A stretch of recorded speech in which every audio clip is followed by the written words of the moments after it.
Welcome to Devasena అభిరుచులు. ఇప్పుడు మనము వంకాయ చట్నీ చేసుకుంటున్నామండి. వంకాయని కాల్చి చేసుకుంటున్నాము. ఎప్పుడు నూనెలో వేపుకొని చేసుకుంటాము కదా, అలా కాకుండా కాల్చి చేస్తే కూడా చాలా బాగుంటుంది. పాతకాలంలో అయితే స్టవ్ మీద కాకుండా పొయ్యిలో పెట్టి కాల్చేవాళ్ళండి, అది ఇంకా మంచిగా ఉండేది. ఇప్పుడు మన పొయ్యిలు లేదు కాబట్టి మనం స్టవ్ మీద కాల్చి చేద్దాం. ఇప్పుడు వంకాయ ఎలా చేయాలి ఎందుకు చూద్దామని చట్నీ. దీనికి కావాల్సిన పదార్థాలు: టమాటాలు, పచ్చిమిరపకాయలు, వంకాయ. పెద్ద సైజు వంకాయ దొరికిందండి మార్కెట్లో, 1/2 kg ఉంది. ఇది ఒకే వంకాయతో చట్నీ చేసి చూపిస్తున్నాను నేను. కొంచెం చింతపండు, ఇంకేం అవసరం లేదు. ఈ వంకాయకి ఇప్పుడు మనం ఆయిల్ అప్లై చేసుకోవాలండి. ఈ విధంగా మొత్తం ఆయిల్ అంతా వంకాయకి పూసేసేయాలి. స్టవ్ మీద ఈ విధంగా కాల్ చేసుకోవాలండి. బాగా కొంచెం ఓపికగా నిదానంగా మొత్తం వంకాయ కాలే అంతవరకు కాల్చుకోవాలి. ఇట్లా తిప్పుకుంటే కాల్చుకుంటే అంతా వంకాయ కూడా బాగా కాలిపోతుంది. 5 నిమిషాలు కాలిపోద్దండి, ఎక్కువ టైం కూడా ఏం పట్టదు. ఎందుకంటే వంకాయ చాలా త్వరగా మెత్తబడిపోతుంది, ఈజీగా కాలిపోతుంది అండి. ఎక్కువసేపు టైం పడుతుంది అనుకోవాల్సిన పని ఏం లేదు. మొత్తం మీద వంకాయ కానీ టమాటాలు ఇవన్నీ కూడా మనకు 10 నిమిషాల్లోనే మంచి కలర్గా మంచిగా ఉడికిపోతుంది. లావు వంకాయ అయినా కానీ మెత్తగా ఉడికిపోయిందండి. ఇది స్టవ్ మీదనే చాలా బాగా ఉడికింది. ఇప్పుడు నేను టమాటాలు పెట్టేసాను చూడండి. చిన్న స్టాండ్ ఉంటే స్టాండ్ మీద పెట్టేసామంటే ఈ విధంగా ఒకటొకటి తిప్పుతూ ఉంటే అవి కూడా మంచిగా కాలిపోతాయి.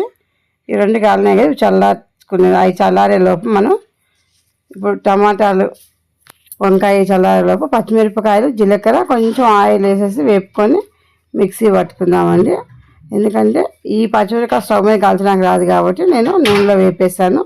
కొంచెం చింతపండు వేసి, కొంచెం ఎల్లిపాయలు, ఒక 4-5 ఎల్లిపాయలు వేసి ఇప్పుడు మనం కచ్చాపచ్చాగా సాల్ట్ కూడా సరిపడినంత వేసుకోవాలండి. 1 స్పూన్ అంతా ఈ విధంగా మిక్సీ పట్టుకుంటే సరిపోతుంది. ఇప్పుడు మనం వంకాయ చల్లారిపోయింది కాబట్టి ఈ పైన పొట్టు మొత్తం కూడా ఒలిచేసేయాలండి. ఇదంతా నీట్గా ఒలవాలి. చూడండి ఈ విధంగా ఊరికే త్వరగా వచ్చేస్తుందండి, పొట్టుగా నీట్గా వస్తుంది. ఈజీగా ఉంది, అంత కష్టం ఏం లేదు. బాగా ఉడికిపోయింది చూడండి, ఎంత మెత్తగా అయిపోయిందో.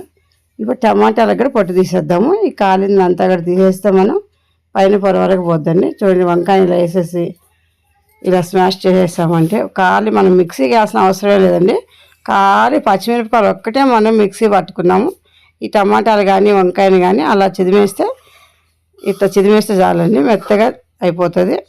ఇప్పుడు ఇందులో మనం మిక్సీ పట్టుకుని పచ్చిమిరపకాయల పేస్ట్ కూడా వేసేసి కలిపేసుకుంటే వంకాయ చట్నీ రెడీ అయిపోద్దండి.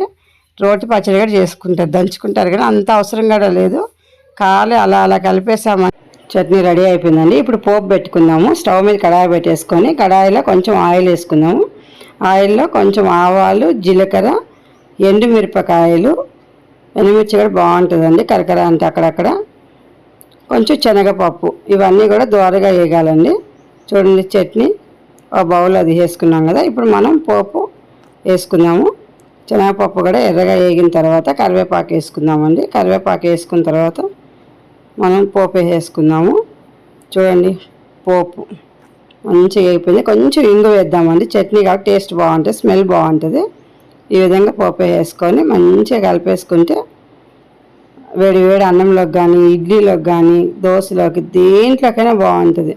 ఇది బాగుంది బాగా ప్రతి దాంట్లో కూడా చాలా బాగుంటుంది. Thank you for watching.